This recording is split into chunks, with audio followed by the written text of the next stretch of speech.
arrancar nuestra clase.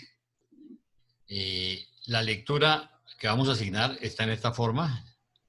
La oración nos la va a ofrecer Arturo García. De 0 a 1, o sea, en la parte 0, numeral 0, Carmencita. El numeral 1, Pilar Cubillos. Numeral 2, Luis Villamillar. Numeral 3, Beatriz Álvarez. Numeral 4, Marcelino. Numeral 5, Ángela Álvarez. Hola, es la hermana Beatriz, ¿no? No me ha caído en cuenta. Sí, aquí estoy. y el numeral 6, Luis Fontecha. Con mucho gusto. Ok. Bueno, mis queridos amigos, vamos a iniciar nuestra reunión. Antes de eso, quiero recordarles algo. ¿Cuál es el propósito de este curso? ¿Ustedes se acuerdan cuál es el propósito del curso? El propósito del curso era, por un lado, profundizar sobre la vida y enseñanzas de Jesús. Realmente nosotros cojamos y podamos discernir, podamos desbaratar esas enseñanzas y profundizar y ver, no solo aprender qué enseñó Jesús, sino cómo lo podemos aplicar a nuestras vidas. Creo que ese es el propósito principal. Pero también es formarlos a ustedes, ¿sí? Porque se supone que las personas que están tomando este curso, pues por lo menos en su mayoría ya han estudiado el libro con anterioridad. Pero la idea es formar líderes, formar facilitadores. Recordemos que nosotros tenemos una responsabilidad con el Señor de compartir lo que vamos recibiendo. Entonces, pues ese es parte del propósito. Y dentro de eso, en las reuniones que hemos tenido nosotros del equipo de trabajo, queremos hacer una invitación. Queremos saber quién de ustedes quisiera participar en futuras clases. Está concebido que este curso tiene 4 facilitadores que ustedes conocen, ¿sí? Paulita y Flor, que son las jefes, y Javier y yo. ¿Sí? Pero la idea es que ustedes han hecho unos estupendos trabajos. Vimos el que hizo Beatriz, vimos el que hizo Luis Fontecha, y sabemos que aquí hay pesos pesados, ¿sí? La verdad. Entonces queremos invitarlos a que las personas que quieran participar, vamos a hacerlo en 2 etapas. Primero, ustedes van a participar, el que diga yo, entonces van a participar con uno de nosotros. Entonces preparamos el documento entre 2 personas. Entonces, voy a suponer, yo voy a hacer uno con Adriana, ¿sí? Entonces preparamos una clase. Pero ya en la medida que vayamos avanzando, como el tema es larguito, pues si alguno tiene algún tema particular, que dice, oiga, yo quiero trabajar el documento 160, por decirle alguna cosa, ¿sí? Entonces, le decimos a Paulita, ¿sí? Y los programamos y les damos todo el soporte que necesiten, por supuesto, ¿sí? Por eso queremos hacerlo con tiempo. Pero creemos que es un desafío bonito para que ustedes participen también y para que no se aburran de siempre oírnos a los mismos. Entonces, nosotros vamos a estar apoyándolos a ustedes, pero la idea es que vayamos desarrollando estos. Entre otras cosas, después de que terminemos, le voy a pedir el favor a Pilar y a Gustavo, si se quedan, ¿sí? Que tenemos un tema pendiente, entonces no quisiera dejarlo alargar más. Entonces vamos a iniciar nuestra reunión, ¿ok? Entonces al final me dice, es más, no tienen que decirlo hoy, ¿no? Vayan pensando ustedes, pueden decirlo más adelante. Pueden inclusive mandarnos por el chat, pueden mandarnos un correíto o un WhatsApp individual a cada uno si tienen alguna preferencia por alguno. Yo sé que ustedes van a preferir a las viejas porque es mejor las viejas que los viejos. Entonces, Paulita y Flor van a tener más pedidos. Entonces, pero estamos de todas maneras a su disposición, ¿ok? Entonces, vamos a iniciar con nuestra clase. Entonces, Arturo, el tiempo es tuyo. Les voy a pedir el favor a todos que cierren los micrófonos. Sí, gracias, Jaime. Padre Universal, te damos gracias por un día más de vida. Te damos gracias por darnos la oportunidad de reunirnos hoy en esta reunión en tu nombre. También te pedimos por la salud de todos nuestros hermanos que están sufriendo en el mundo por la enfermedad del COVID-19, por los niños que no tienen nada que comer, por los ancianos que no tienen quien les ayude, por todos aquellos que están sufriendo males en el mundo. Por favor, ayúdalos, Señor. Danos la iluminación que nos hace falta para transmitir tu mensaje con todos aquellos que no han oído todavía de tu voz. Danos esa gran oportunidad. Llénanos de todas las bendiciones posibles para poder hacer la encomienda que nos has dado. Te lo agradecemos hoy y siempre, Padre. Amén. Amén. Gracias, Arturo. Bueno, voy a compartir el documento.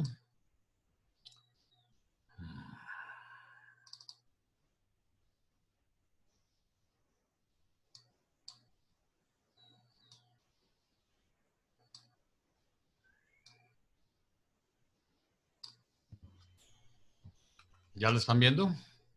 No, no todavía. No todavía. Ya, ahora sí. Ya.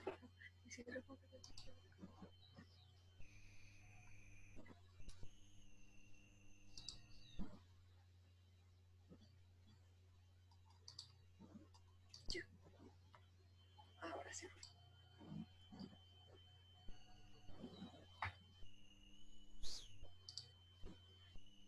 No estamos viendo el documento, Jaime. Ah, ya. Ahora sí. Ok.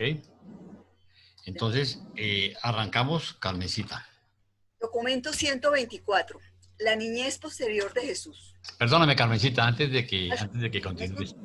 Perdóname un momentico. A ver, yo quiero repasar cuál es el propósito de los resaltados. ¿Por qué no solo, pues, Paulita ha hecho un gran trabajo al pasar el documento a un archivo individual, documento por documento, y nos lo manda en común y corriente, en negro, ¿sí? Y nosotros, cada uno, le hace sus arandelas, le hace sus resaltados, le hace sus notas al margen, ¿sí? Y eso tiene un propósito. Y es lo que queremos, como ustedes ven, mire las viejas como nos han enseñado. El mío ya está más pulidito. Ya le estoy aprendiendo a Paulita y a Flor, ¿sí? Pero el color tiene un propósito. Queremos resaltar algo de la enseñanza que estamos viendo. Entonces, quiero que pensemos en eso. ¿Cuál es el propósito de que con un color resaltemos algo? ¿Sí? Queremos que sean conscientes de eso, ¿ok? Continúa, Carmencita. Documento 124. La niñez posterior de Jesús. Aunque Jesús hubiera tenido en Alejandría mejores oportunidades educacionales que en Galilea, no se hubiera encontrado en un medio ambiente tan espléndido para hacer frente a sus problemas de la vida, con el mínimo de guía didáctica, disfrutando al mismo tiempo de la gran ventaja de una relación constante con tan gran cantidad de hombres y mujeres de todo tipo que provenían de todas las religiones del mundo civilizado. Si hubiera permanecido en Alejandría, su educación habría sido dirigida por los judíos según principios exclusivamente judíos. En Nazaret recibió una educación y una capacitación que lo prepararon mucho mejor para comprender a los gentiles y le proporcionaron una idea mejor y más equilibrada de los relativos méritos de los puntos de vista oriental o babilónico y occidental o helénico de la teología hebrea. Ok, continúa. Numeral 1. No, continúa Pilar. El 9º año de Jesús. No, Carmencita, continúa Pilar. Tú eras el 0. Ya, el 0 más bueno. El 1 Pilar. Gracias. Cualquier cosa, cualquier pregunta que tengan de una vez terminando el documento, las hacen. Cualquier comentario que quieran hacer, ¿ok?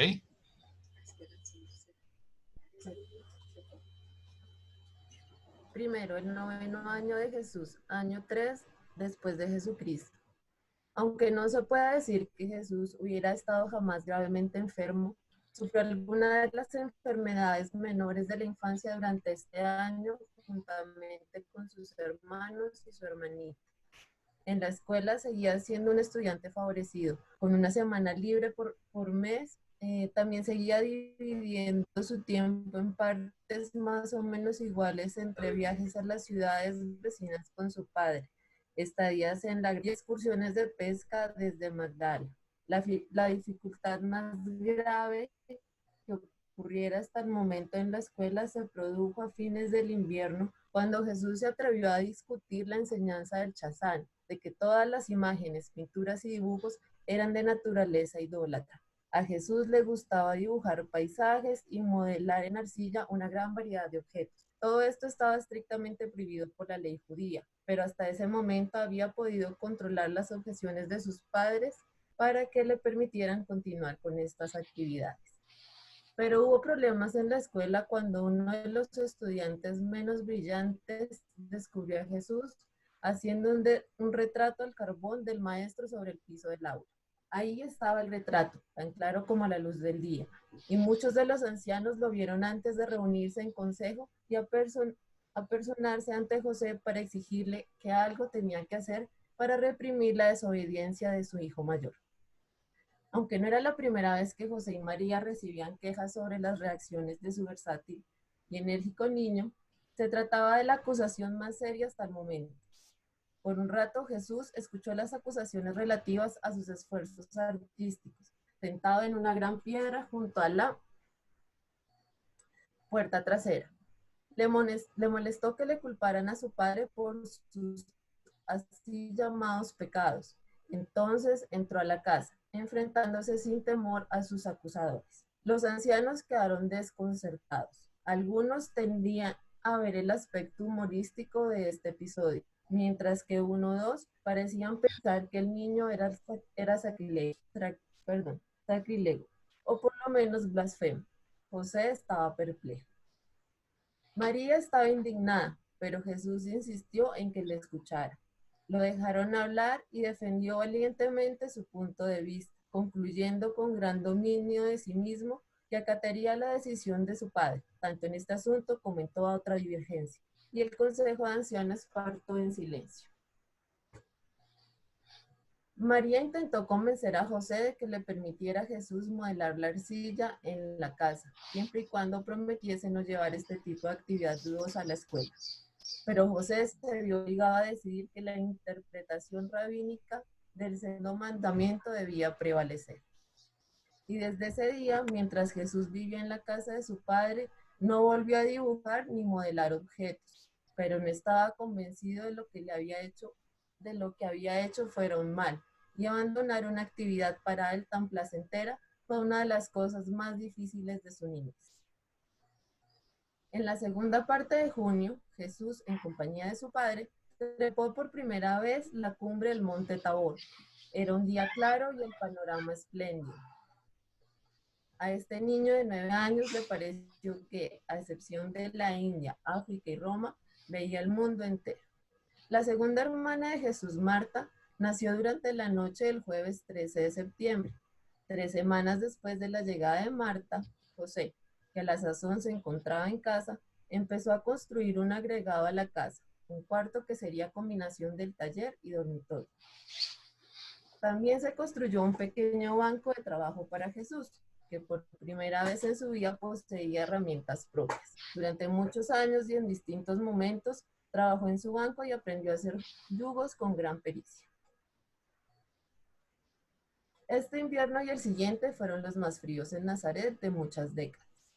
Jesús había visto nieve en las montañas y varias veces había nevado en Nazaret, aunque allí se derretía casi enseguida. Pero hasta ese invierno no había visto hielo.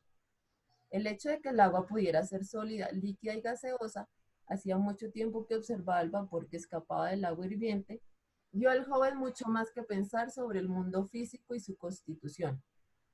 A pesar de que la personalidad encarnada de este niño en desarrollo había creado y organizado todas estas cosas a lo largo y ancho del vasto universo. El clima de Nazaret no era severo. Enero era más bien frío, con una temperatura media alrededor de 10 grados centígrados. Durante julio y agosto, los meses más calurosos, la temperatura variaba entre 23 y 32 grados centígrados. Desde las montañas hasta el Jordán y el valle del Mar Muerto, el clima de Palestina pasaba de frígido a torrido. Así los judíos estaban preparados para vivir prácticamente en cualquier clima variable del mundo. Aún durante los meses más calurosos del verano, generalmente soplaba una brisa fresca del mar desde el oeste a partir de las 10 de la mañana y hasta las 10 de la noche. Pero de vez en cuando vientos muy cálidos provenientes del desierto oriental soplaban sobre toda Palestina. Estos vientos cálidos generalmente aparecían en febrero y marzo, hacia fines de la temporada de las lluvias. Por aquel entonces la lluvia caía en chaparrones refrescantes de noviembre hasta abril, pero no llovía en forma constante. Tan solo había 2 estaciones en Palestina, el verano y el invierno, la temporada seca y la temporada de las lluvias. En enero empezaban a abrirse las flores y hacia finales de abril la tierra entera parecía un vergel florido. En mayo de este año, en la granja de su tío, Jesús ayudó por primera vez a cosechar trigo. Antes de cumplir los 13 años ya había averiguado algo de prácticamente todo trabajo que desempeñaban los hombres y mujeres en Nazaret, excepto el trabajo en metal. Cuando fue mayor, después de la muerte de su padre, pasó varios meses en el taller de un herrero. Cuando había poco trabajo y disminuían las caravanas, hacía viajes de placer o de negocios con su padre a las ciudades cercanas de Caná, Endor y Naín. Incluso desde joven visitaba con frecuencia Séforis, aproximadamente 5 kilómetros al noreste de Nazaret, ciudad que era la capital de Galilea desde el año 4 antes de Jesucristo, hasta alrededor del año 25 después de Jesucristo, y una de las residencias de Herodes Antipas. Jesús seguía creciendo física, intelectual, social y espiritualmente. Los viajes afuera del hogar le proporcionaron una comprensión mejor y más generosa de su propia familia. A esta altura, sus padres aprendían de él tanto como seguían enseñando. Jesús era un pensador original y un maestro experto aún en su juventud. Se encontraba en conflicto constante con la así llamada ley oral, pero siempre intentaba adaptarse a las prácticas de su familia. Se llevaba muy bien con los niños de su edad, pero a menudo se desalentaba porque la mente de estos niños era de reacción lenta. Antes de los 10 años ya era el líder de un grupo de 7 muchachos que formaron una sociedad para promover la conquista de la vida adulta, tanto física como intelectual y religiosa. Con estos muchachos Jesús con éxito introdujo muchos juegos nuevos y varias formas mejoradas de recreación física. Gracias, Pilar. ¿Comentarios a este numeral?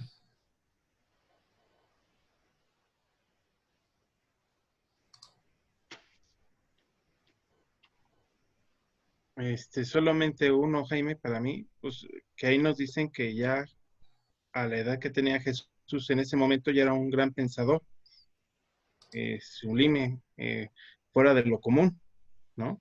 Uh-huh. ¿Alguien tiene algún otro comentario? Bueno, yo... Lo que me llamó la atención cuando hice la lectura y era el hecho de que a Jesús le gustara tanto pintar y hacer dibujos.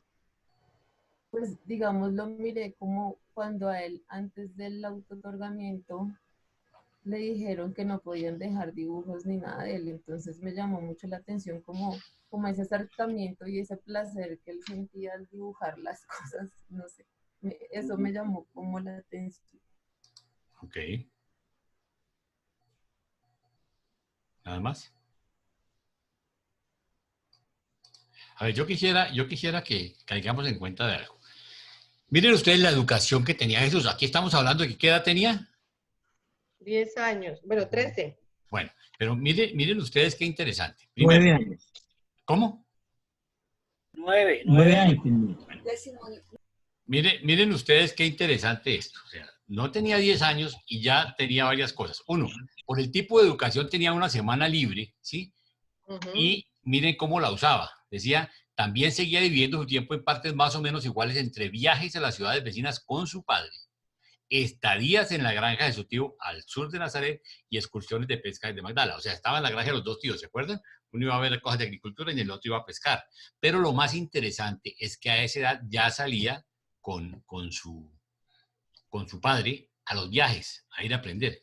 Ahora, miren ustedes cómo era un muchacho que tenía unas habilidades artísticas innatas, ¿sí? Era parte de sus talentos, pero cómo tenía, él ya cuestionaba el tema de la ley oral y el tema de todo como de acuerdo a la doctrina judía, todo era idolatría, pintar idolatría, hacer cualquier cosa de arte de idolatría, las imágenes de idolatría, y él no estaba de acuerdo con eso, ¿sí?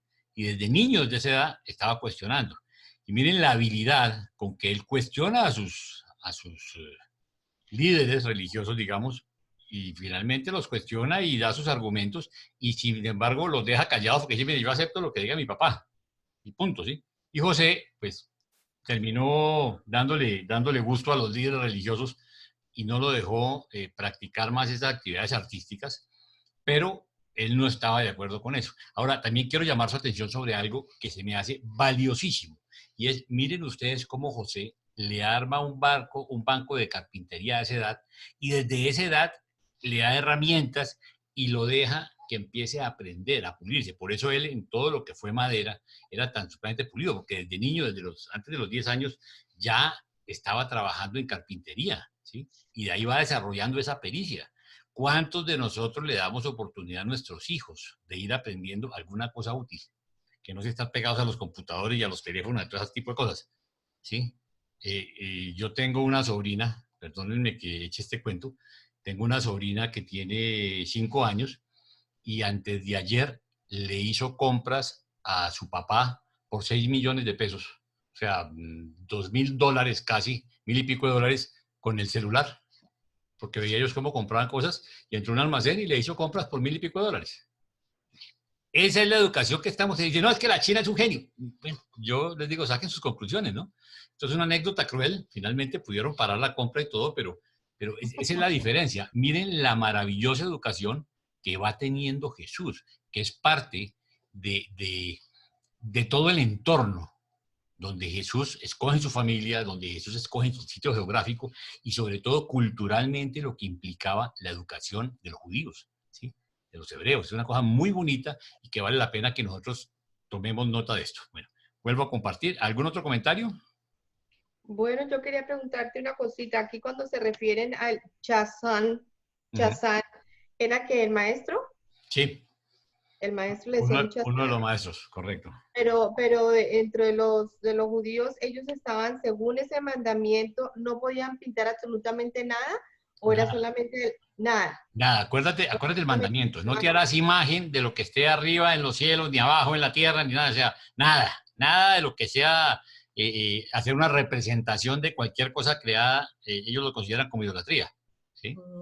Era todo absolutamente. Y para ellos era un chiste, pues pintarlo, porque él estaba, digamos, practicando su habilidad artística en el piso y le arman semejantes a Peroco por una tontería, ¿sí? Pero eso de acuerdo a la ley, ahí es donde nosotros tenemos que tener en cuenta ese comentario de lo pernicioso que puede ser estar tan apegado a la letra de la ley, ¿sí? Bueno. Impresionante que a los 10 años fuera ya un líder, ¿no? Con todo lo que él sabía. Era impresionante, pero sabes que yo veo mucho la sabiduría que tenía José como padre. Claro. José, claro, porque en el documento pasado leímos que él se acercaba a Jesús y le decía y le explicaba que había que sacrificar algo de lo que a él le gustaba por el bien de la familia y que todos tenían que ayudar. O sea, un hombre muy, muy sabio, el padre de Jesús, cómo lo llevó en todo, cómo le enseñó tantas cosas, impresionante a los 10 años todo lo que sabía Jesús. Claro, fue muy sabio José y también Jesús le sacó canas, ¿no? Porque digamos que para su época era un chino con la chispa adelantada. Claro.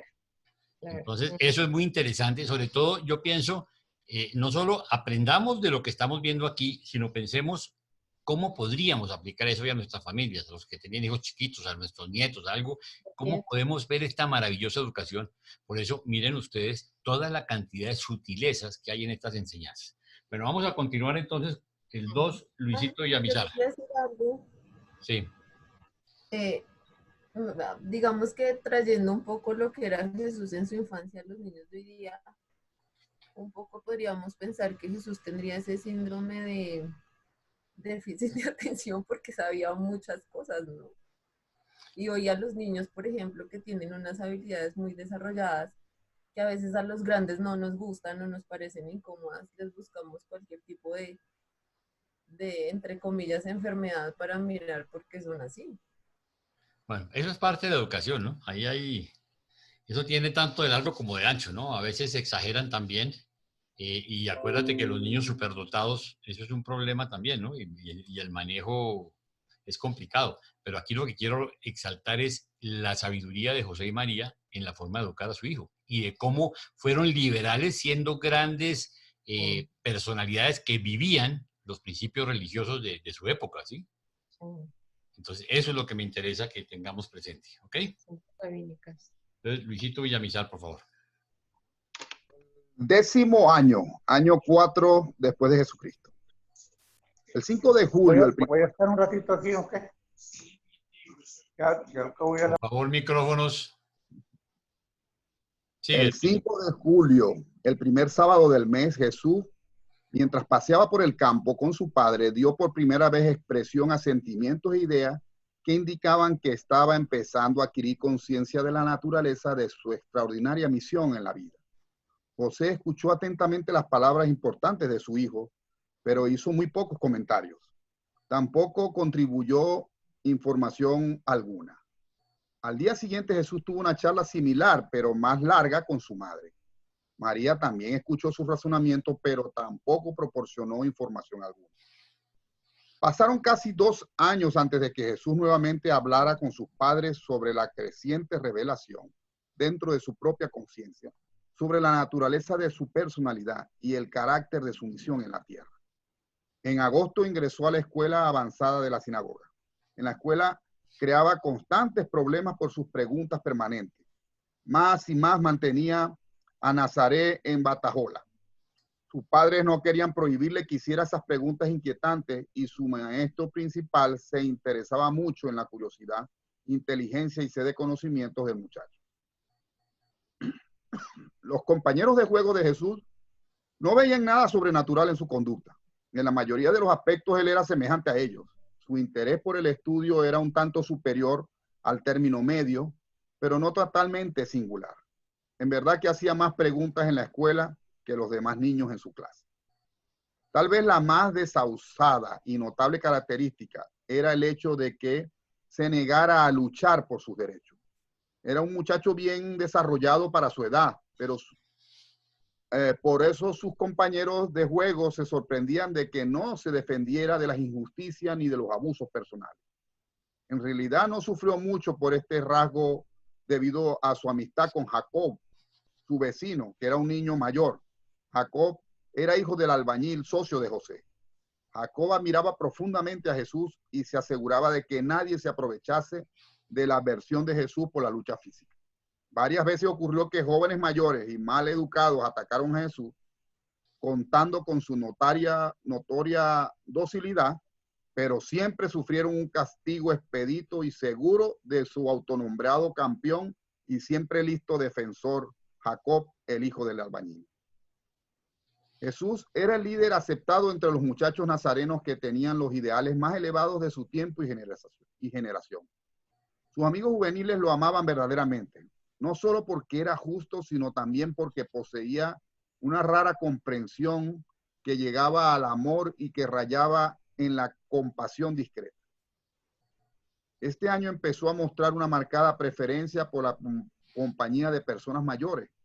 Le gustaba hablar de temas culturales, educacionales, sociales, económicos, políticos y religiosos con mentes más adultas. Y su profundidad de raciocinio y agudeza de observación tanto encantaban a los adultos que lo conocían, que siempre estaban dispuestos a conversar con él. Hasta el momento en que tuvo que hacerse cargo de mantener el hogar, sus padres trataban de que se asociase con los de su propiedad en vez de conversar con adultos mejor informados con quienes él prefería estar. Hacia fines de ese año pasó 2 meses con su tío en el mar de Galilea, pescando y aprendiendo mucho. Antes de llegar a la vida adulta, ya era un experto pescador. Su físico continuaba, era un estudiante avanzado y privilegiado en la escuela. Se llevaba realmente bien en el hogar con sus hermanos y hermanas más jóvenes, teniendo la ventaja de contar con 3 años y medio más que el mayor de otros niños. Todos tenían buena opinión de él en Nazaret, a excepción de los padres de algunos de los niños menos inteligentes que le acusaban de impertinencia, opinando que no mostraba suficiente humildad y reserva en juvenil. Cada vez más intentaba dirigir las actividades del juego de sus amigos juveniles hacia campos más serios y razonables. Era un maestro innato y no podía dejar de actuar como tal, aun cuando supuestamente jugaba. José comenzó muy pronto a enseñar a Jesús las diversas maneras de ganarse la vida, explicándole las ventajas de la agricultura sobre la industria y el comercio. Galilea era un distrito más hermoso y próspero que el de Judea, y vivir en Galilea costaba un cuarto de lo que costaba vivir en Jerusalén y Judea. Era una provincia formada de aldeas agrícolas y florecientes ciudades industriales, con más de 200 ciudades de más de 5.000 habitantes cada una y 30 de más de 15.000 habitantes. Cuando viajó por primera vez con su padre para estudiar la industria pesquera en torno al lago de Galilea, Jesús prácticamente decidió hacerse pescador. Pero su relación estrecha con la vocación de su padre le impulsó más adelante a hacerse carpintero y aún más tarde decidió, debido a una combinación de influencias diversas, que sería un maestro religioso de una nueva orden. Mil gracias, Luisito. Comentarios. A ver, Ketty y Arturo. Antonio. Ahora sí. Acaba de leer, Luisito, algo que me ha llamado la atención. Miren, dicen que Jesús era el mayor de todos sus amigos y era 3 años y medio mayor que todos, ¿no? Eso significa que, bueno, pues, lo que todos sabemos, que los niños de su edad habían fallecido, habían muerto en Belén, ¿verdad? Pero, ¿por qué en Nazaret, cuando llegó a Nazaret, los chicos, todos los niños eran realmente menores que él, ¿no? No sé, estoy un poco confundida, porque yo sé que la matanza fue en Belén, me parece, o en, no sé cuál fue el radio de acción de la acción de Herodes. En fin, eso es lo que me llama la atención, o sea, Ketty, definitivamente hubo algo ahí, ¿verdad? Ketty, a ver, él era mayor que sus hermanos, no que sus amigos. De hecho, fíjate que Jacobo era 1 año mayor que él, ¿sí? Y acuérdate Ok. que estamos hablando de 2 ciudades diferentes. El tema de la matanza de los inocentes fue, era otro paseo. Ahorita que ellos están en Nazaret, sí, Flor, ibas a decir algo, prende tus micrófonos. Ah, ok. Sí, entonces no es tanto lo relevante por eso, porque fíjate que Jacobo, que era mayor que él, era el que le clavaba la mano a los que lo molestaban a él, ¿no? Me imagino que había bullying como en todas las épocas y como en todo, sí, que se la montaban por lo que era brillante, por lo que era inteligente y por lo que era hábil, pero él, como no se defendía, Jacobo, que era mayor, por eso te digo que se refiere es a los hermanos, no a los compañeros. Ok. ¿Ok? A ver, ¿alguien más iba a hacer un comentario? Yo, Sí, Ángela. bueno, yo estoy muy preguntona hoy. Pero no, a mí me llama la atención, me emociona cantidades porque fíjate que dice él que él ya, el 5 de julio, él ya tenía una conciencia de su misión. Empezaba. Ya empezaba, o sea que eran los 13 años. Todavía no. Todavía no tiene los 13 años. No, todavía no, sí, pero ya empezaba a tener conciencia. Acuérdate que Jesús va descubriendo, él no sabe cuando nace, nace como cualquier niño y va descubriendo con el tiempo. Pero ahora más adelante vamos a ver en qué momento es que ya tiene la primera llamada. Pero sí, pero él dice aquí también que él ya había decidido cuando él le gustaba la pesca y seguía a su papá en sus cosas de la madera y todo, él ya había decidido ser maestro, o sea, él ya estaba ya muy claro y cuando yo me imagino que empezaba a ir a la sinagoga era un tremendo conflicto para él, por eso le gustaba más compartir con los mayores, porque le traían mucha más riqueza que poder estar con los niños, que pues eran solamente niños, él era mentalmente un adulto, digo yo que era un viejito porque era adulto, la mente de él era mucho más que la de los niños. Correcto. Bueno, no, me llamó la atención mucho eso, a esa edad tan pequeñita.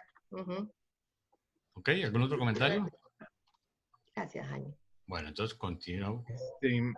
Compartimos. Sí, yo quería nada más enfatizar lo mismo que decía Ángela, Jaime, Sí.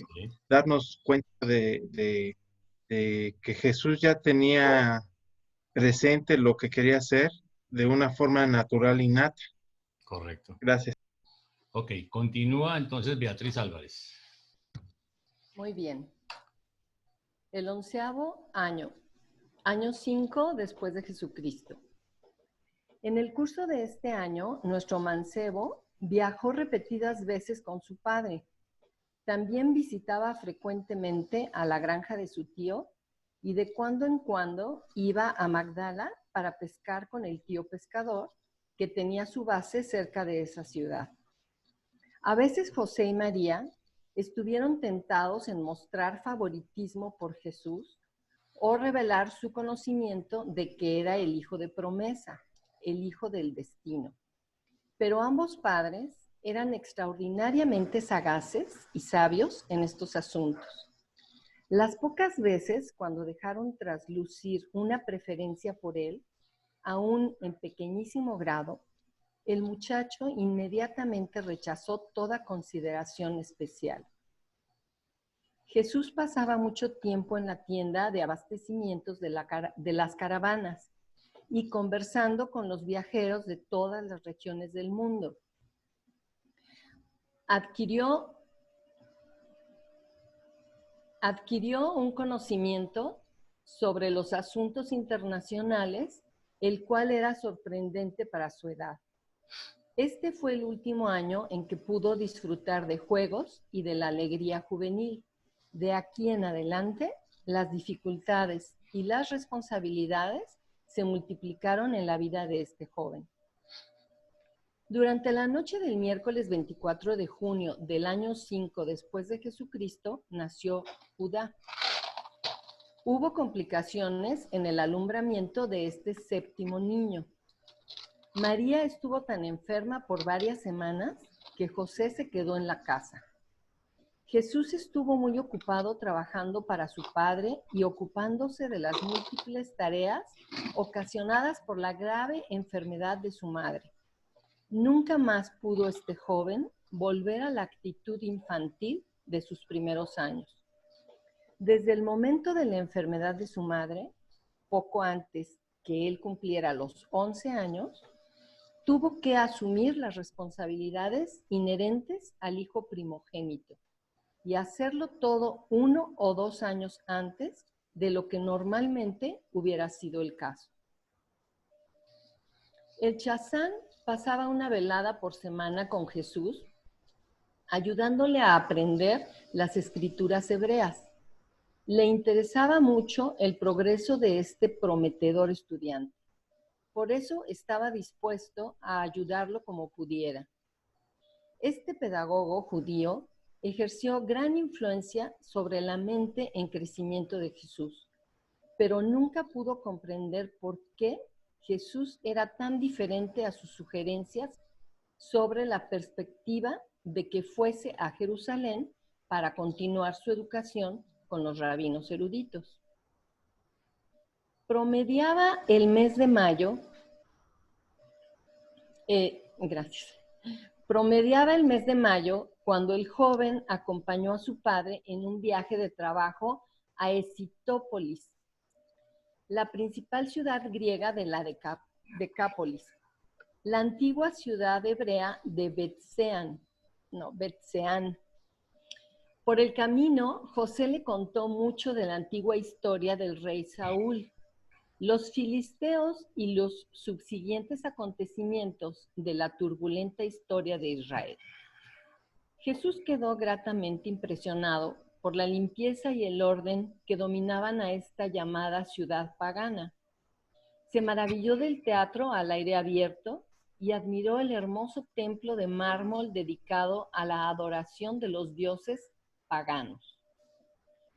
José se preocupó mucho por este entusiasmo del joven y trató de contrarrestar estas impresiones favorables, hablándole de la belleza y de la magnificencia del templo judío en Jerusalén. Jesús muchas veces había observado con curiosidad esta magnífica ciudad griega desde la colina de Nazaret, preguntando qué eran las amplias obras públicas y los elegantes edificios, pero su padre siempre evitaba contestar estas preguntas. Ahora, encontrándose cara a cara con las bellezas de esta ciudad gentil, José no pudo ya dejar de prestar atención a las preguntas de Jesús. Ocurrió que por aquella época se estaban realizando los juegos competitivos anuales y las demostraciones públicas de proeza física entre las ciudades griegas de la Decápolis en el anfiteatro de Escitópolis.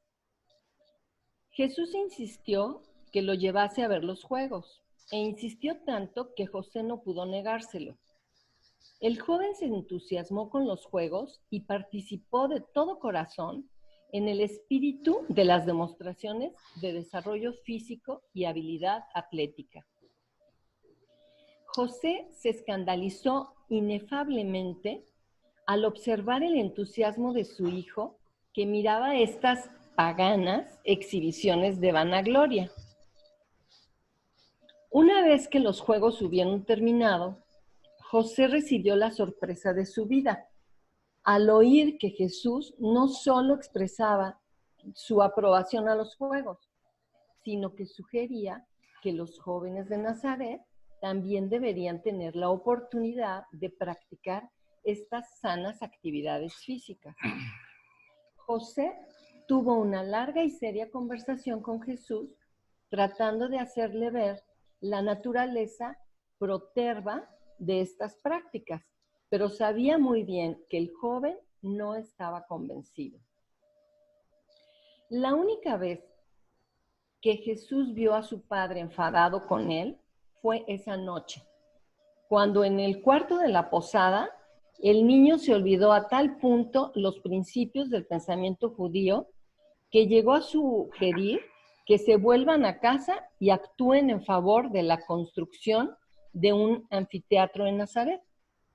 Al oír José a su primogénito expresar pensamientos tan poco judíos, olvidó su calma habitual y, aferrándolo por el hombro, exclamó con enojo: que no te oiga nunca más en tu vida expresar pensamientos tan protervos, hijo mío.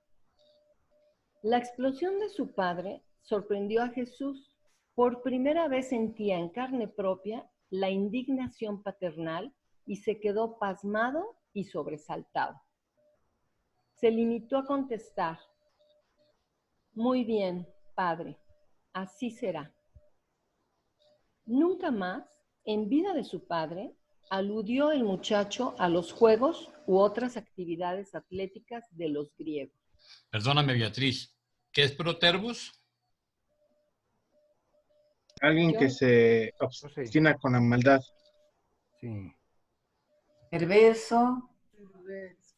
Sí, también Malvado. perverso. Obstinado con la maldad, como tú Ahí dices. tienen la definición.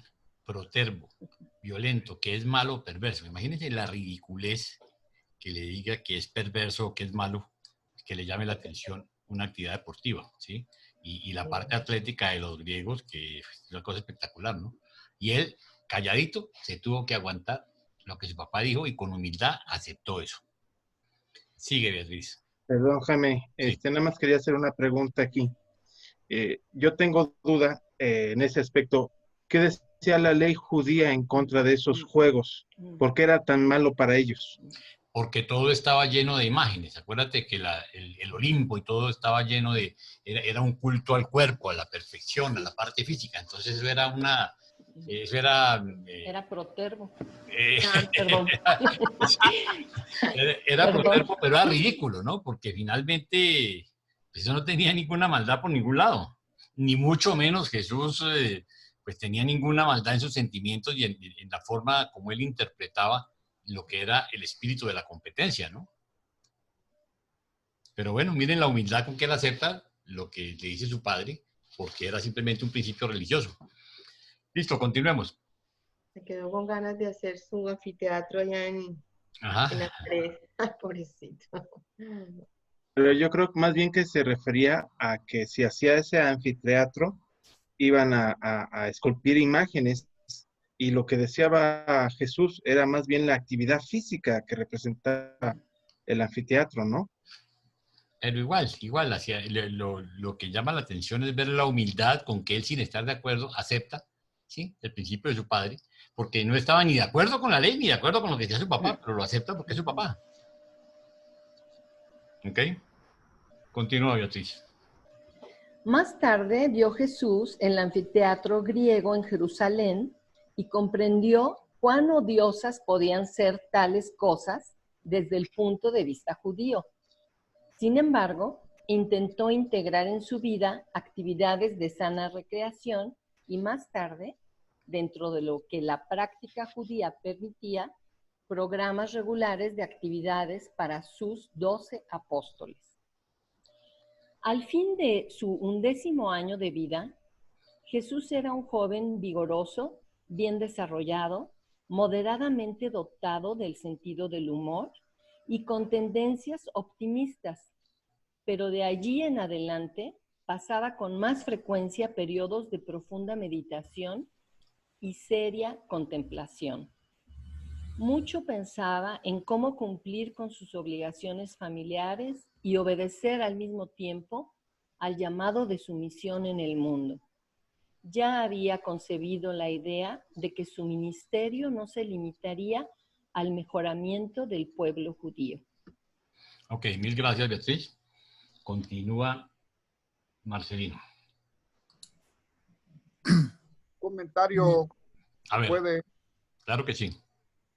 Sí, yo sé que leíamos al principio todos los datos, por qué se escogió a Palestina, al pueblo judío, a esta religión como el sitio del autootorgamiento de Jesús. Pero yo siempre es una cosa que me he cuestionado, ¿no hubiera sido más provechoso que él se hubiera otorgado como griego, como en otras cosas, en otros sitios donde hubiera una religión menos rígida, más abierta, donde él hubiera podido explayarse más? De hecho, el éxito que tuvo Pablo fue porque se fue al imperio griego y romano, a toda esa cultura. Él no se quedó en Judea tratando de convencer a los judíos que no había manera. Hasta el sol de hoy no hay manera, no les entran balas, pues. No han cambiado nada en 6.000 años. ¿Por qué escogieron ese pueblo tan cerrado para hacer este otorgamiento? Pienso que hubiera habido mucho más crecimiento a nivel de planeta si Jesús hubiera trabajado con los griegos, con los romanos, con pueblos más abiertos. Sí es verdad que ellos eran, como dicen, tenían muchas ideas eran muy idólatras, tenían muchos dioses y todos esos cuentos, pero era más fácil enseñar ese tipo de culturas que al pueblo judío que no. Mi querido Luis, si lo miras así, puede parecer, sin embargo no era así, porque fíjate lo siguiente. Los valores de las familias judías en ese momento, el pueblo hebreo, eran muy interesantes, su forma de educar. Acuérdate que la parte que hacía el papá, la parte que hacía la mamá, cómo se le enseñaba la tradición oral, cómo se iban educando, digamos, en las cosas académicas, pero a la vez Nazaret era un sitio que era muy liberal, llamémoslo así. A la visión de los judíos era casi que libertino, por eso preguntaban qué bueno podía salir de Nazaret, ¿sí? Porque estaba muy en contacto con los pueblos paganos. De hecho, pues estaba muy cerquita de Citópolis, que para ellos era una imagen de lo pagano, ¿sí? Pero lo más interesante de esto, y es que mira por qué lo permite que sea así, mira el contacto que tuvo Jesús con la parte de las caravanas y lo importante que fue en su formación, porque siendo un niño tuvo oportunidad de compartir con mucha gente de muchas nacionalidades, ¿sí? Y aprendió mucho de la gente, de las actividades, de cómo se ganaba la vida. Acordémonos que Jesús no solo venía a revelarnos al Padre, sino también a aprender de todas las características de los pueblos, de cómo se ganaba la vida la gente, de todo lo que tiene que tener de conocimiento una persona. Entonces, la formación que tuvo ese niño y el hecho de que José, fíjate lo atípico de ese hogar, que José lo llevaba por las ciudades, y más, por las ciudades paganas. Cuando un niño hubiera tenido esa oportunidad de ser educado en Jerusalén o en cualquier otra, si lo hubiéramos puesto en Grecia, lo hubiéramos puesto en cualquier lado, habría estado muy encerrado en una sola cultura. Y aquí tuvo una exposición a todas las culturas y a todo tipo de personas. Y es una cosa supremamente valiosa que vale la pena resaltar.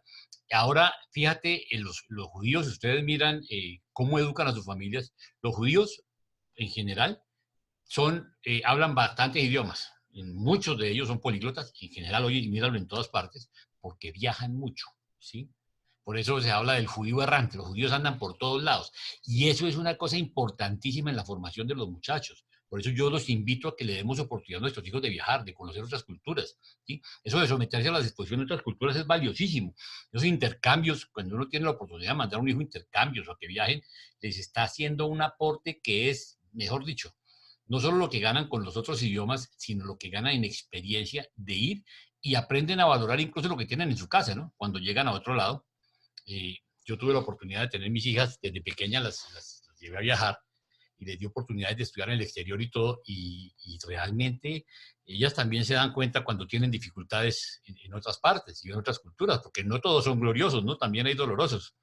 Entonces, todo eso es parte de la formación y realmente Jesús tuvo unas características espectaculares. Entonces, no podemos perder de vista eso. O sea, no es solo que fuera así, por ser judío, porque es que estuvo expuesto a todas las culturas paganas, era liberal. José siendo, fíjate que en este ejemplo donde vemos el berrinche, cómo se pone furioso porque a él le gustan las actividades deportivas, ¿sí? Porque él está pensando es en el tema de la influencia pagana que podía tener en Jesús, de que el mandamiento, de que no te las imágenes, pero lo único cierto es que le permitió y lo expuso a otras culturas que lo enriquecieron muchísimo. Entonces, eso es lo que vale la pena. O sea, no estuvo encerrado solo en la cultura judía. Muchas gracias. Ok, bueno, entonces continuamos. JJ alzó la mano. Buenas noches a todos. ¿Cómo estás? Quería de pronto un punto de vista adicional al que tú acabas de exponer. Si vemos colocamos las dos cosas en una balanza, lógicamente que vemos que son más los puntos que hubieran llevado a un beneficio desde el punto de vista judío. Y en la vida adulta, todos los acontecimientos que conocemos que tuvo en la vida adulta, a futuro realmente han sido una gran influencia espiritualmente para los seres humanos, esa búsqueda de por qué Jesús vive eso, por qué tiene que morir de esa manera. Hay una gran influencia en el sentido de que a pesar de que fue totalmente equivocado y tergiversado, es una figura que atrae mucho. Si hubiera sido una vida, digo yo de mi punto de vista, si hubiera sido una vida normal en Grecia, donde hubiera vivido sus 100, 150, bueno, su vida normal hasta la edad madura y muerto de una forma normal, no sería una figura tan atrayente que nos diera esa búsqueda espiritual que nos da en este momento. Ok, gracias. Gracias. Gustavo, ¿iba a hacer algún comentario?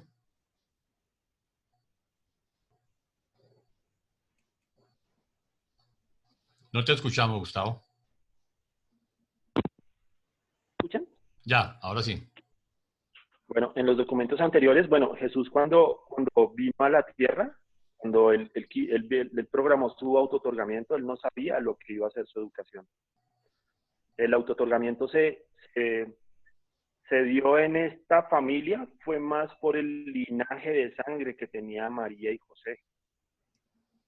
Acuérdate, querido Gustavo, que hubo una comisión de seres intermedios que vino a analizar el porqué de la parte geográfica, que escogió la familia, que escogió todo, tal que sí sabían. Él podía no saberlo, pero eso sí fue escogido, eso no fue accidental, pues. Sí, pero el tipo, a lo que se iba a enfrentar él no lo sabía. No, él no. El autootorgamiento se dio en una familia, en esa familia fue por el linaje de sangre que tenía María, que era judía, pero no era tan judía porque ella venía del linaje de Eva, Sí, era una combinación bien heterogénea. Pero no fueron las únicas características que tuvieron en cuenta los seres que... Por el tipo de educación que él fuera a tener, porque me imagino que no se tenía, no se sabía. Él no lo sabía, los seres que escogieron eso sí lo sabían, ¿sí? A ver, Lausud. Bueno, yo pienso humildemente que el sitio era el especial porque él ahí conoció todas las culturas y todas las clases de personas que habían en el mundo. Y esto lo ayudó a prepararse, aunque él no necesitaba prepararse para ser un Dios, pero sí para entendernos como humanos. Correcto. ¿Ok? Entonces, continuamos. Yo quiero decir solamente una cosa más. El punto que acaba de tocar Gustavo Rojas es muy interesante. Justamente lo iba yo a tocar. En realidad se escogió desde antes y sería muy interesante saber entre las 3 parejas que originalmente esa comisión había detectado como adecuadas. Desafortunadamente no lo sabemos, no nos lo dicen, pero sería interesante ver en dónde estaban esas otras 2 parejas, si estaban en la misma área de Palestina o en otro lugar. Podría haber sido Alejandría, que también era un centro cultural bastante importante. Entonces, sí, definitivamente la genética jugó un papel decisivo también, además de la geografía. Correcto. Gracias, Flor. Entonces, continuamos. Entonces, comparto de nuevo. Y continúa Marcelino. ¿Escuchan bien? Sí, señor. Ok. 4. El año 12º, año 6 después de Jesucristo. Este fue un año memorable de la vida de Jesús. Continuó progresando en la escuela y estudiaba la naturaleza sin cansarse. Al mismo tiempo, se interesaba cada vez más por los métodos que usaba la gente para ganarse la vida. Empezó a trabajar regularmente en el taller de carpintería y se le permitió que manejara sus ganancias, un arreglo muy poco común en una familia judía. Ese año también aprendió la cordura de mantener tales cosas como secreto de familia. Estaba adquiriendo conciencia sobre la manera como él había causado problemas en la aldea y de allí en adelante se volvió más discreto, ocultando todo aquello que lo hiciera parecer distinto de sus compañeros. Durante todo este año tuvo muchas temporadas de inseguridad y hasta de dudas respecto a la naturaleza de su misión. Su mente humana en desarrollo natural aún no podía comprender llenamente la realidad de su doble naturaleza. El hecho de que tenía una sola personalidad lo hizo difícil para su conciencia reconocer el doble origen de esos factores que componían la naturaleza asociada con la misma personalidad. Desde ese momento en adelante, las relaciones con sus hermanos y hermanas mejoraron mucho. Había adquirido más tacto. Su actitud estaba siempre llena de compasión y consideración por el bienestar y la felicidad de sus hermanos, y mantuvo buenas relaciones con ellos hasta el principio de su trabajo público. Para ser más explícito, se llevó muy bien con Santiago, Miriam y los 2 niños más pequeños, Amós y Ruth, que aún no habían nacido. Siempre se llevó bastante bien con Marta. Los problemas que tuvo en el hogar surgían de fricciones con José y Judá, y particularmente con este último. Criar a un ser que reúna tan inaudita combinación de divinidad y humanidad fue tarea sumamente difícil para José y María. Son pues merecedores de admiración por haber cumplido con sus deberes paternos tan fielmente y con tanto éxito. Los padres de Jesús sentían cada vez más que había algo de sobrehumano en su hijo mayor, pero nunca se imaginaron que este hijo de promesa fuese en verdad el creador de este universo local y de cosas y seres. José y María vivieron y murieron sin llegar a saber que su hijo Jesús era realmente el creador del universo, encarnado en carne mortal.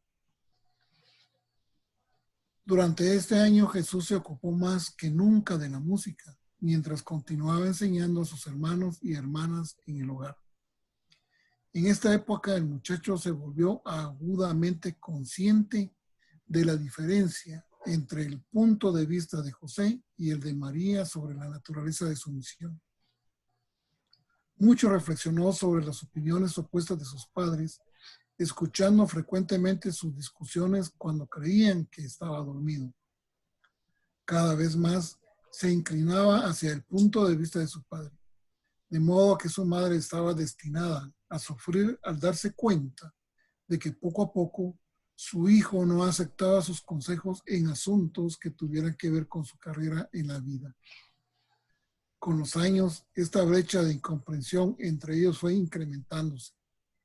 María comprendía cada vez menos el significado de la misión de Jesús, y cada vez más a esta buena madre le dolía la omisión de su hijo favorito de llevar a cabo sus esperanzas anheladas. José cada vez se convencía más de la naturaleza espiritual de la misión de Jesús. Aparte de otras razones más importantes, es una pena que no hubiera vivido para ver la realización de su ideal del autootorgamiento de Jesús en la tierra. Durante su último año en la escuela, cuando contaba 12 años, Jesús recriminaba a su padre la costumbre hebrea de tocar un trozo de pergamino clavado en el marco de la puerta y luego besar el dedo que lo había tocado cada vez que entraban o salían de la casa, y era costumbre decir, como parte de este rito: el Señor protege nuestra entrada y nuestra salida, de ahora en adelante y para siempre jamás. José y María habían explicado a Jesús repetidas veces la razón por las que estaba prohibido dibujar, pintar, moldear imágenes, alegando que estas creaciones podían ser usadas para fines idólatras. Aunque Jesús no comprendía plenamente la prohibición de dibujos e imágenes, tenía una mente altamente lógica y por consiguiente manifestó a su padre la naturaleza esencialmente idólatra de esta costumbre del pergamino en la puerta.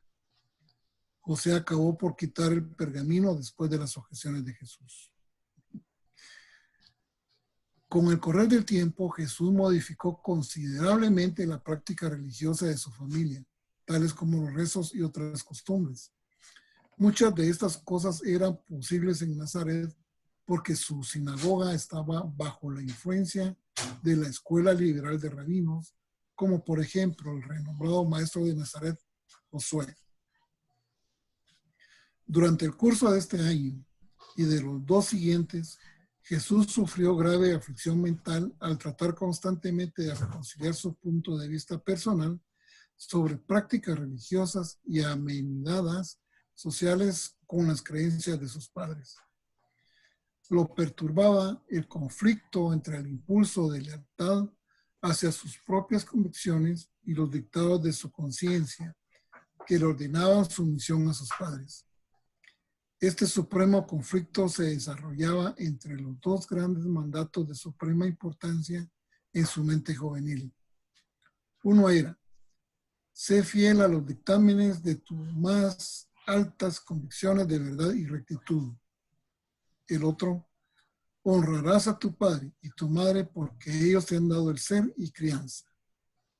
Sin embargo, nunca dejó de lado la responsabilidad de hacer ajustes diarios entre la lealtad a sus convicciones personales y el deber para con su familia. Y consiguió la satisfacción de poder reconciliar cada vez más sus convicciones personales con las obligaciones familiares. Y adquirió así un excepcional concepto de solidaridad de grupo basado en la lealtad, la justicia, la tolerancia y el amor. Gracias, Marcelino. ¿Comentarios? Sí, yo quería hacer un comentario,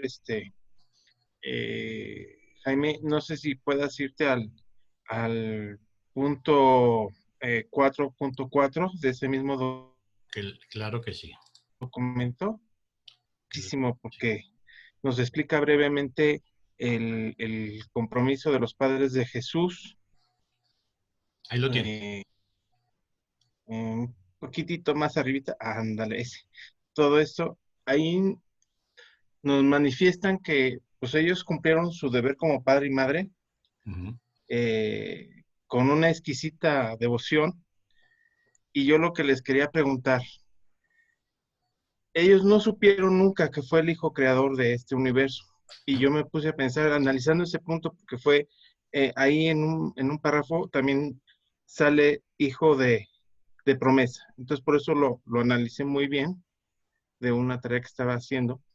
Y me puse a pensar, ¿qué pasaría si llegara Gabriel, obviamente sin tener conocimiento del libro de Urantia, y me dijera que yo iba a tener un hijo de promesa?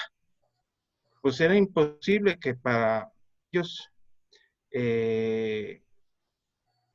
realmente darse cuenta del papel que estaban desempeñando en Urantia. Era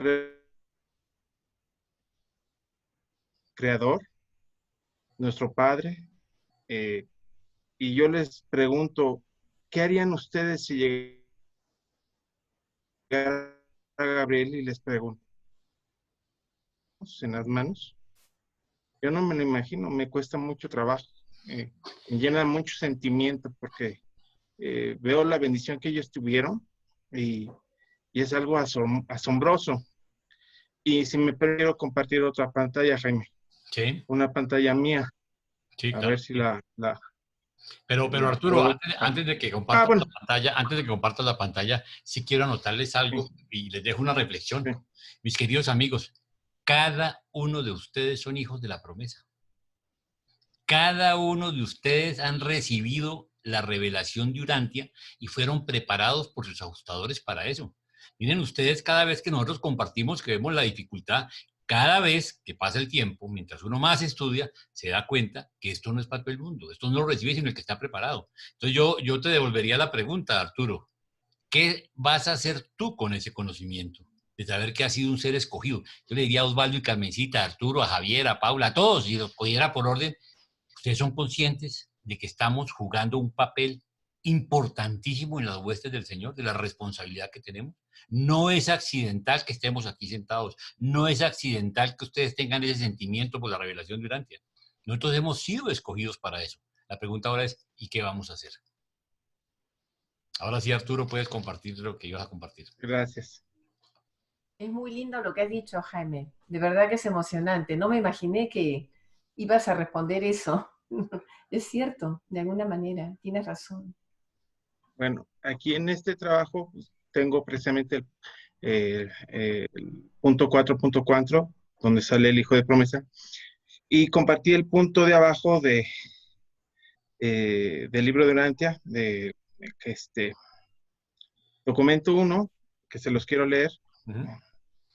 En las creaciones locales, a excepción del personal de los supervisores de los superuniversos, perdón, a excepción del personal de los superuniversos, Dios no tiene manifestaciones personales o residenciales aparte de los hijos creadores paradisíacos, que son los padres de los mundos habitados y los soberanos de los universos locales. Si la fe de la criatura fuera perfecta, seguramente sabrían que cuando hubieran visto a un hijo creador, hubieran visto al Padre Universal. Al buscar al Padre, no pedirían ni esperarían ver sino al Hijo. El hombre mortal simplemente no puede ver a Dios hasta lograr una transformación espiritual completada y alcanzar realmente el paraíso. Esto yo lo entiendo como lo siguiente, o sea, ahora sí que mi conclusión fue que hasta que no lleguemos a esta isla del paraíso como seres perfectos, trininizados, que es lo que yo sé, que cuando lleguemos a ese lugar, pues vamos a poder ver a nuestro Padre Universal. Eso es lo que les quería compartir. O sea, imagínense todo lo que tenemos que recorrer, o sea, pero me da mucho ánimo, a mí me entusiasma mucho el poder llegar a esos niveles, que sé que falta mucho para poder lograrlo, pero creo que es importante. Gracias, Arturo, Gracias, pero no vamos a ser seres perfectos, vamos a ser seres perfeccionados. Acuérdense que los seres perfectos son los que son creados en perfección. Nosotros somos siendo perfeccionados en la medida que vamos evolucionando, ¿ok? Adriana, ¿ibas a decir algo? Sí, Jaime, yo quería, antes de que hicieras tu comentario, mi reflexión con relación a lo que Arturo decía, es que no solo tenemos al ajustador del pensamiento esperando para que nosotros seamos conscientes de su existencia dentro de nosotros, ¿cierto? Y hagamos el equipo con él, o sea, para que realmente, o sea, ¿qué estamos haciendo en nuestro ser y en nuestro crecimiento con imagínate lo que puede estar sufriendo, ¿cierto? Al ver, somos tal vez muy necios de pensar que no lo escuchamos, no sé. Ángela. Yo quería destacar algo acá que me impacta mucho, y es el conflicto del tan joven que siendo un adolescente tuviera que pasar una crisis, porque tuvo que haber sido una crisis muy grande de identidad cuando él se dio cuenta de su naturaleza humana y divina. Y teniendo en cuenta la edad que tenía él, que era un muchacho muy joven como cualquier otro muchacho, con sus cosas que le llaman la atención, porque son adolescentes también. Y el conflicto que tenía no solamente eso, sino también entre sus convicciones, que era, ¿sí? Y las costumbres que estaba viviendo. Yo no me imagino un muchacho adolescente pasando un tremendo conflicto de estos, de esta magnitud. O sea, manejar este conflicto, era una crisis que, bueno, que me llama mucho la atención de cómo fue manejando toda esa adolescencia. Así es, bueno. Continuamos, si hay algún otro comentario. Yo nada más quería comentarle a Ángela lo que acaba de decir. Justamente lo acabamos de leer y me llamó muchísimo la atención porque no había puesto toda la atención en ese párrafo. En el 124.4.2 dice, el hecho de que tenía una sola personalidad, o sea, era humano 100%, para cuando alguien dice que es que a lo mejor ya se imaginaba algo. No. Y dice, el hecho de que tenía una sola personalidad lo hizo difícil para su conciencia reconocer el doble origen de esos factores que componían la naturaleza asociada con esa misma personalidad. Ahí es un párrafo, creo que para darle muchísimas vueltas de cómo él batalló, porque era difícil para su propia conciencia, bajo el contexto de una sola personalidad, la humana, poder discernir la doble personalidad incluida en esa personalidad humana. La doble naturaleza. Interesante. Era todo. Correcto, listo. Ok, continuamos. Continúa entonces, Ángela. 5. El año 13º. Este fue el año en que el muchacho de Nazaret pasó de la niñez a la adolescencia y comenzó de la edad adulta. Su voz empezó a cambiar y otros rasgos mentales y físicos evidenciaron el advenimiento del estado adulto. Durante la noche del domingo del 9 de enero del año 7 de Jesucristo, nació su hermanito Amos. Así en español. Judá aún no contaba 2 años de edad y su hermanita Ruth aún no había nacido. Se ve pues que Jesús tenía una familia numerosa de niños pequeños que quedaron a su cuidado cuando el año siguiente su padre murió en un accidente. Promediaba el mes de febrero cuando Jesús estuvo humanamente seguro de que estaba destinado a realizar una misión sobre la tierra para el esclarecimiento del hombre y la revelación de Dios.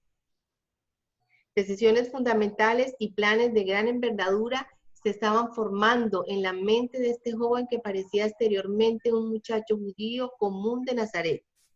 La vida inteligente de todo Nevadón contemplaba fascinada y maravillada lo que había empezado a desarrollar en el pensamiento y las acciones de este hijo adolescente de un carpintero. El primer día de la semana, el 20 de marzo del año 7 de Jesucristo, Jesús se graduó en la escuela local de la sinagoga de Nazaret. Era un día muy importante en la vida de toda la familia judía, ambiciosa el día en que el hijo primogénito era nombrado hijo de los mandamientos. Y el primogénito rescatado del Señor Dios de Israel, un hijo del Altísimo, siervo del Señor para toda la tierra. El viernes de la semana anterior, José había regresado de Seforis, donde estaba trabajando en una nueva obra pública para presenciar esta ocasión feliz. El Maestro Jesús creía firmemente que este alumno alerta y diligente estaba destinado a una carrera distinguida, a una misión importante. Los ancianos, a pesar de los problemas con las tendencias no conformistas de Jesús, estaban muy orgullosos del muchacho y ya hacían planes para que pudiera ir a Jerusalén y continuar su educación en las renombradas academias hebreas.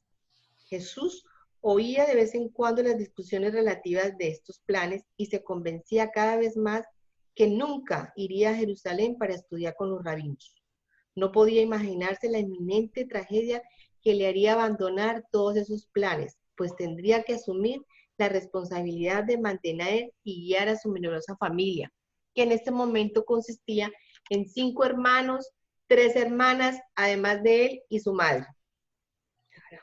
Jesús tuvo una experiencia más amplia y prolongada en la crianza de su familia que la que tuvo José, su padre, y vivió de acuerdo con los principios que subsiguientemente establecería para sí mismo. Ser un maestro y hermano mayor, sabio, paciente, comprensivo y eficaz dentro de esta familia, su familia, tan repentinamente afligida por el dolor y tan esperadamente acongojada. Inesperadamente.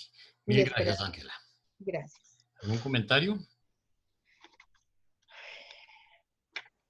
Entonces, Luis Fontecha, continúa, por favor, con el 6.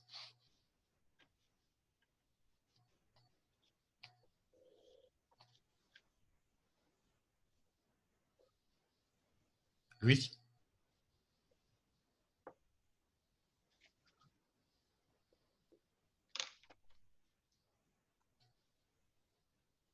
Luis Fontecha.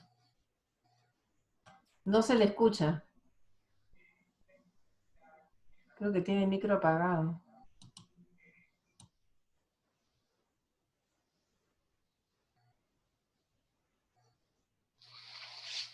Luis Fontecha, ¿algún problema técnico? Ya, ahora sí, ahora sí, qué pena. El viaje a Jerusalén. Jesús, en el umbral de la vida adulta y ya graduado de las escuelas de la sinagoga, reunía las condiciones necesarias para ir a Jerusalén con sus padres y participar con ellos en la celebración de su primera Pascua. El Festival de la Pascua de este año caía un sábado, el 9 de abril del año 7 después de Cristo. Un grupo numeroso, 103, se preparó para salir a Nazaret temprano por la mañana del lunes 4 de abril. Camino a Jerusalén, viajaron hacia el sur en dirección a Samaria, pero al llegar a Jezreel se encaminaron hacia el este, rodeando el monte Gilboa en el valle del Jordán, para evitar cruzar Samaria. José y su familia hubieran querido cruzar Samaria pasando por el pozo de Jacob y por Betel, pero los judíos no querían mezclarse con los samaritanos, por lo tanto la familia de Jesús decidió seguir camino con sus vecinos a través del valle del Jordán. El muy temido Arquelao había sido depuesto y no temía llevar a Jesús a Jerusalén. Habían pasado 12 años desde que el primer Herodes intentó destruir al niño de Belén, y nadie pensaría en asociar ese acontecimiento con el desconocido muchacho de Nazaret. Ok, perdóname aquí, perdóname un momento, Luis, ¿sí? Yo aquí les traje un mapa, ¿sí?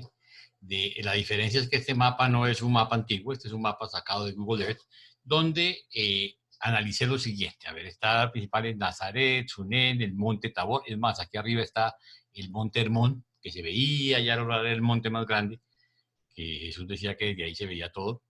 ¿Sí? Después ven ustedes que está aquí Jezreel, el río Jordán es este, que va del mar de Galilea al mar Muerto, y está Beisán o Esitópolis. Miren ustedes, si trazamos una línea de Nazaret a Jerusalén, nos da 105 kilómetros, pero si nosotros vemos la ruta que ellos tomaron, ¿sí? Que era una ruta así, de hecho, miremoslo con el mapa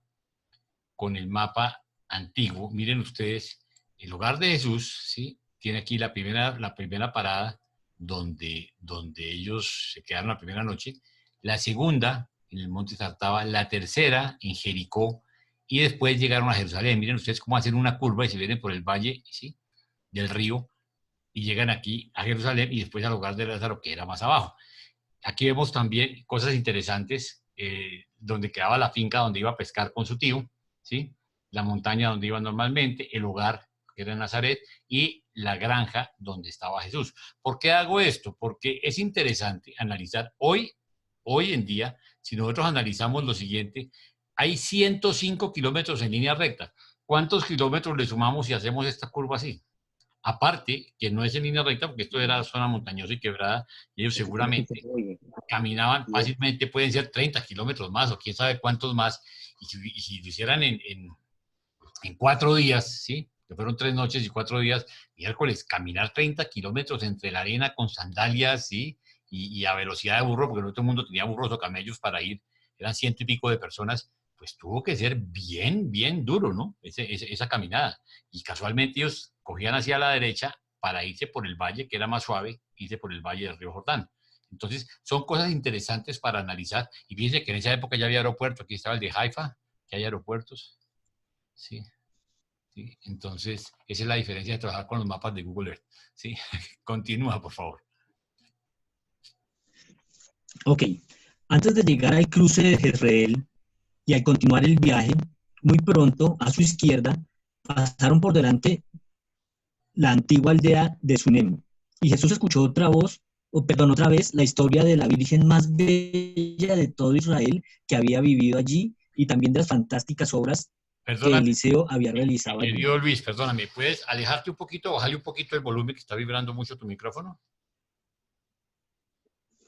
Ok. Eso. Continúa.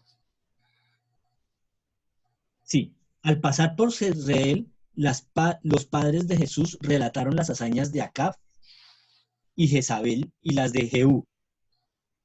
Pasando alrededor del monte Gilboa, hablaron mucho de Saúl, que había inmolado su vida en los pendientes de esta montaña, del rey David y de los importantes acontecimientos de ese lugar histórico. Al pasar por la periferia de Gilboa, los peregrinos podían ver la ciudad griega de Sitópolis a la derecha.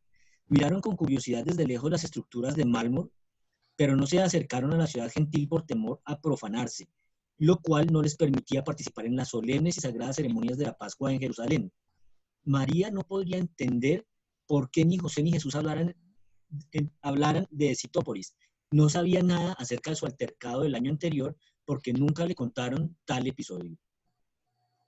El camino descendía rápidamente desde allí hasta el valle tropical del Jordán, y muy pronto Jesús pudo contemplar el serpenteante y tortuoso río Jordán, fluyendo hacia el mar muerto con sus resplandecientes y ondulantes aguas agitadas por el viento.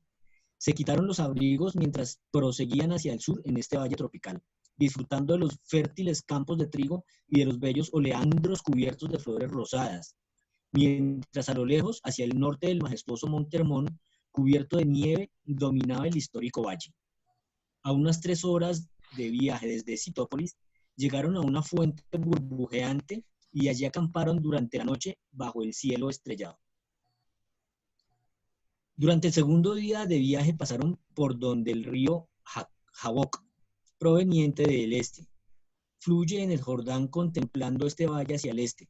Recordaron los días de Gideón, cuando los medianitas usaron esta región ocupando el país. Hacia fines del segundo día de viaje, acamparon junto a la montaña más alta que domina el valle del Jordán, el monte Zartaba, en cuya cumbre estaba la fortaleza alejandrina, donde Herodes había encerrado a una de sus esposas y sepultado a sus 2 hijos estrangulados. En el tercer día de viaje pasaron por 2 aldeas que habían sido construidas recientemente por Herodes y observaron la excelente arquitectura y sus hermosos jardines de palmas. Al anochecer llegaron a Jericó y allí permanecieron hasta el día siguiente. Esa noche José, María y Jesús caminaron un par de kilómetros hasta el sitio del Jericó antiguo, donde Josué, por quien Jesús había sido llamado, había realizado sus renombradas hazañas según la tradición judía. Durante el cuarto y último día de viaje, El camino era una procesión continua de peregrinos. Comenzaron entonces a subir las colinas que llevaban a Jerusalén. Al acercarse a la cumbre, pudieron ver más allá del valle del Jordán las montañas y las aguas quietas del Mar Muerto. A mitad de camino a Jerusalén, Jesús vio por primera vez el Monte de los Olivos, región que jugaría un papel tan importante en su vida futura. Y José le indicó que la ciudad santa estaba allende esa altura. El corazón del muchacho aceleró su ritmo en feliz anticipación de mirar pronto a la ciudad y a la casa de su Padre Celeste. Sobre las pendientes orientales del Oliveto, pausaron para descansar junto a una aldea llamada Betania. Los hospitalarios aldeanos atendieron a los peregrinos y por casualidad la familia de José se había detenido cerca de la casa de un tal Simón, que tenía 3 hijos de la edad de Jesús, María, Marta y Lázaro.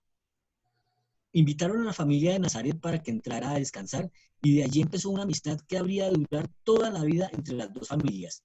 Durante su vida llena de acontecimientos, Jesús se detuvo muchas veces en esta casa. Así siguieron camino y pronto llegaron a la cumbre del Oliveto, y desde allí Jesús vio por primera vez en su memoria la ciudad santa, los imponentes palacios y el inspirador templo de su Padre. Nunca vivió Jesús una emoción tan puramente humana como la que se sobrecogió en este momento, al contemplar embelesado por primera vez a Jerusalén en ese atardecer de abril sobre el Monte de los Olivos.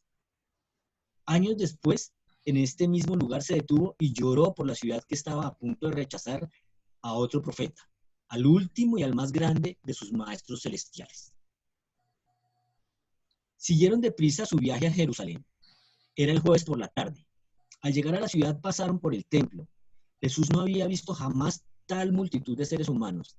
Meditó profundamente sobre cómo se había reunido aquí esta congregación de judíos llegados de los lugares más distantes del mundo conocido. Poco después llegaron al lugar donde iban a alojarse durante su estadía para la semana de Pascua, la amplia casa de un pariente rico de María, uno quien por Zacarías conocía algo de la historia de Juan y de Jesús. Al día siguiente, el día de la preparación, se aprontaron para la apropiada celebración del sábado de Pascua. Aunque todo Jerusalén estaba activo y ocupado con las preparaciones de la Pascua, José encontró tiempo para llevar a su hijo de visita a la academia donde se había pensado que proseguiría su educación 2 años más tarde, en cuanto cumpliera la edad requerida de 15 años. José estaba verdaderamente perplejo cuando observaba el poco interés de Jesús por estos cuidadosos planes. Jesús estaba profundamente impresionado por el templo, todos sus servicios y las otras actividades relacionadas. Por primera vez desde los 4 años estaba tan preocupado por sus propios pensamientos que se le olvidó hacer muchas preguntas. Sin embargo, consiguió plantearle a su padre varias preguntas embarazosas, como ya lo había hecho en previas ocasiones. Como por qué el Padre Celestial exigía el sacrificio de tantos animales inocentes y desamparados. Bien sabía su padre por qué podía leerlo en la expresión del rostro del muchacho, que sus respuestas y explicaciones no satisfacían a este hijo de pensamientos profundos y raciocinio preclaro. El día antes del sábado de Pascua, una oleada de iluminación espiritual llenó la mente mortal y el corazón humano de Jesús de desbordante y afectuosa piedad por las multitudes espiritualmente ciegas y moralmente ignorantes reunidas para celebrar la antigua conmemoración de Pascua. Fue este uno de los días más extraordinarios que el Hijo de Dios viviera en la carne, y durante la noche, por primera vez en su carrera terrenal, apareció ante él un mensajero autorizado de Salvington, enviado por Emmanuel, que dijo: ha llegado tu hora, ya es tiempo que comiences los asuntos de tu Padre. Así, cuando las pesadas responsabilidades de la familia de Nazaret descendían sobre sus hombros juveniles, llegaba al mismo tiempo un mensajero celestial para recordar a este muchacho, que aún no había cumplido los 13 años, que había llegado la hora de empezar la reanudación de las responsabilidades de un universo. Fue este el primer acto de una larga sucesión de acontecimientos que finalmente culminaron en la consumación de la encarnación del Hijo en Urantia y de la colocación del gobierno de un universo sobre sus hombros humanos divinos. Con el paso del tiempo, el misterio de la encarnación se tornó para todos nosotros cada vez más incomprensible. Apenas podíamos comprender que este muchacho de Nazaret era el creador de todo Nevarón. Y todavía no comprendemos cómo el espíritu de ese mismo hijo creador y el espíritu de su padre paradisíaco están asociados con las almas de la humanidad. A medida que pasaba el tiempo, podíamos observar que su mente humana discernía cada vez más el hecho de que, mientras vivía su vida en la carne, en espíritu, la responsabilidad de un universo estaba sobre sus hombros. Así termina la carrera del niño de Nazaret y comienza el relato de su adolescencia, de este ser humano divino, cada vez más autoconsciente, que ahora empieza a discutir su carrera en el mundo, mientras lucha por integrar su gran propósito de vida con los deseos de sus padres y las obligaciones para con su familia y para con la sociedad de su tiempo y edad. Mil gracias, Luis.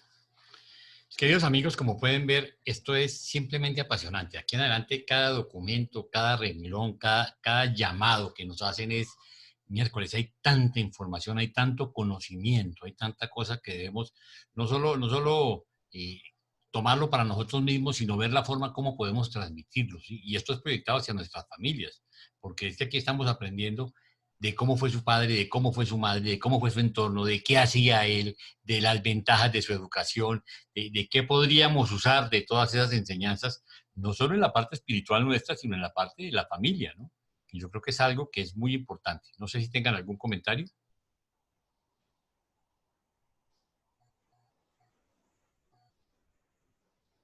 ¿Nadie? Jaime, a mí me gustaría tener el punto donde está todo resaltado en amarillo, donde ya él recibe un mensaje, ¿sí? de su misión. ¿Aquí? Pero es, sí, ajá, me gustaría como que lo volviéramos a leer. Es lo que es. Ok, dice, el día antes del sábado de Pascua, una oleada de iluminación espiritual llenó la mente mortal y el corazón humano de Jesús de desbordante y afectuosa piedad por las multitudes espiritualmente ciegas y moralmente ignorantes reunidas para celebrar la antigua conmemoración de Pascua. Fue este uno de los días más extraordinarios que el Hijo de Dios viviera en la carne, y durante la noche, por primera vez en su carrera terrenal, apareció ante él un mensajero autorizado de Salvington enviado por Emanuel, que dijo: ha llegado tu hora, ya es tiempo de que comiences los asuntos de tu padre. Ay, hermoso. Ah. O sea que él nunca había estado en la Pascua tampoco, era la primera vez que él iba a una Pascua.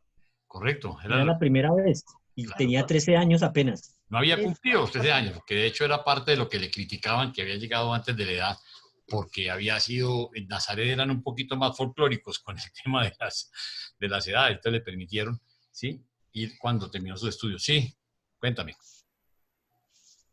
¿Puedo hablar? Sí, claro. No, no es respecto a lo que estamos descubriendo,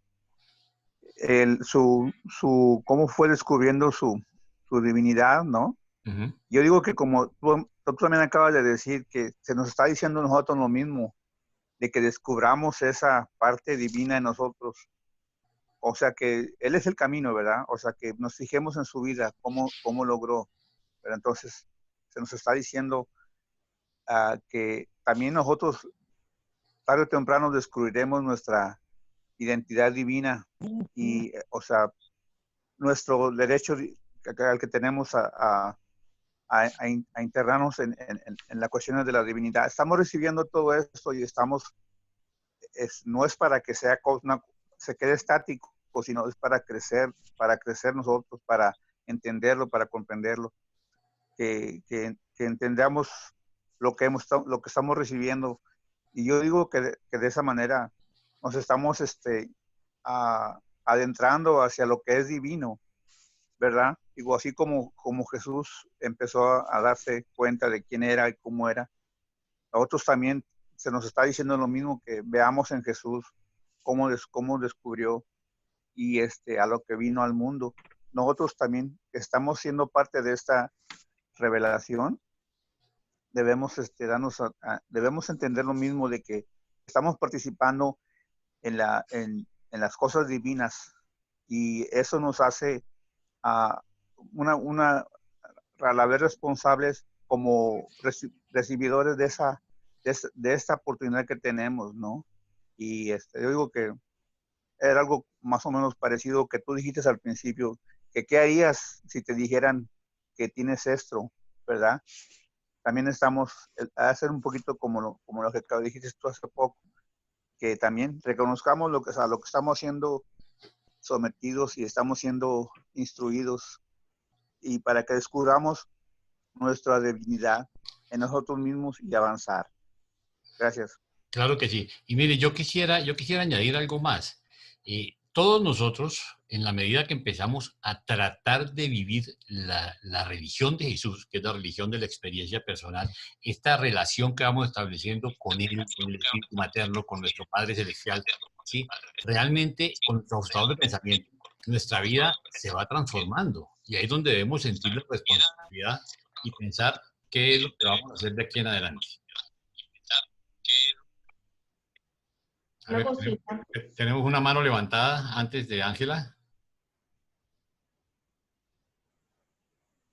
Sí, Pablo Morales.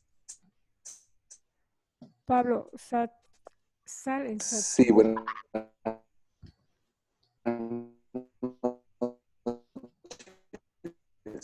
Creo que el internet no te está ayudando mucho. No sé si todos lo oyen bien. No.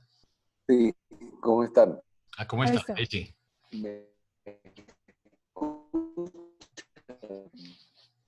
Ay, Si qué logran pena. escucharme. Mal, pero a ver, repítenos, no me por escuchan. favor. No. Es que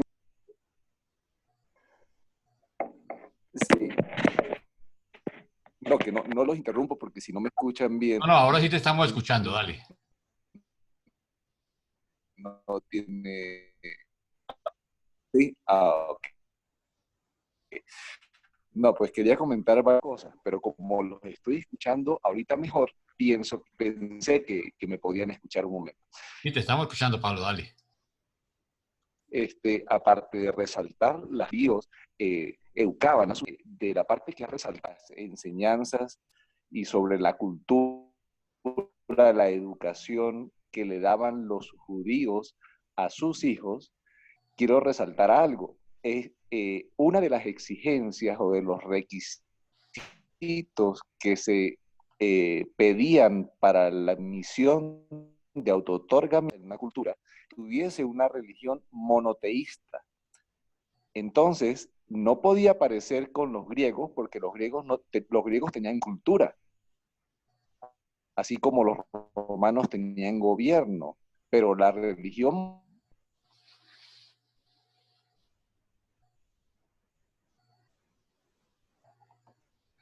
Qué pesar, el internet está fatal.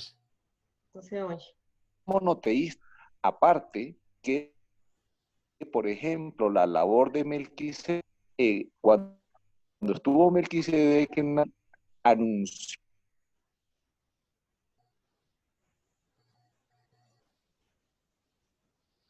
No se escucha, Pablo. Pablo, no sé si de pronto pudieras hacer el comentario por escrito y mandárselo a Paulita para que lo pongamos en la página de Facebook, que me hace muy valioso. O en el chat. O en el chat, sí. Pero dijiste algo que ya nos dejó algo bien interesante. Yo no había contado con ese detalle, el tema de que fuera monoteísta. Uh-huh. Muy buena aportación. Gracias, Pablo. Si nos aumentas tu comentario, dime. Pero si me escuchan, sí puedo, pero no, es que no sé si me están escuchando bien. Ahorita se te escucha, pero el ratito se corta. Se te va la onda, pero dale, a ver, dale, te vamos diciendo. Ok, entonces, aparte que en la misión de Melquisedec se anunció la venida de un hijo autootorgador, la visión de una visitación celestial, y eso preparó la mentalidad judía para que de alguna manera u otra supieran que iba a haber alguien que iba a hacer la luz del mundo. Lo que pasa es que se tergiversó toda esa enseñanza de Melquisedec, pero definitivamente la mejor escogencia fue la raza hebrea, el pueblo hebreo en ese momento, los judíos, porque estaban mejor preparados para propagar la religión que iba a traer Jesús. Eso es lo que yo pienso, ¿verdad? Correcto, aunque por supuesto ya sabemos todas el resto de fallas que hubo y todo eso, pero como escogencia me pareció excelente. Y lo otro, importante resaltar, que después de que se había escogido al pueblo judío, habían 3 familias dentro del pueblo judío que podían ser cualquiera de ellas la familia en la que llegara a otorgarse. Fue Gabriel quien escogió específicamente a José y a María, después de un análisis por la comisión familiar. Correcto. Correcto, mil Y gracias. por último, algo que hasta ahorita me llama la atención, ahorita cuando lo escuché, cuando dice que el nombre de Jesús fue tomado de Joshua, ahí por la historia que acaban de contar. Ajá. Yo ahorita medio revisé por internet, el poquito internet que tengo, y me di cuenta que este Joshua, o Yeshua, no sé cómo mencionarlo, pronunciarlo correctamente, fue uno de los manos derechas de Moisés y que trató de hacer una conquista de las tierras de Canaán por primera vez. Pero me llama más la atención es que el nombre significa El Salvador en hebreo. Okay. Gracias, Pablo. Bien, gracias. Buena aportación. ¿Algo más? ¿Yo puedo hacer un comentario? Sí, Luis. Es relacionado con 2 cosas y también es relacionado con lo que Jaime decía sobre el propósito de este seminario. Sí es importante contar y enseñar, para nosotros creo que es una responsabilidad nuestra, pero para mí también un propósito importante es el tema de seguir el ejemplo, por lo menos tratar de seguir el ejemplo, ya que estamos hablando, leyendo, aprendiendo la cotidianidad de Jesús, sobre todo cuando era niño, y que por eso quisiera resaltar 2 aspectos del carácter de ese niño. Era uno era el hecho de que se negara a luchar por sus derechos, es algo interesante.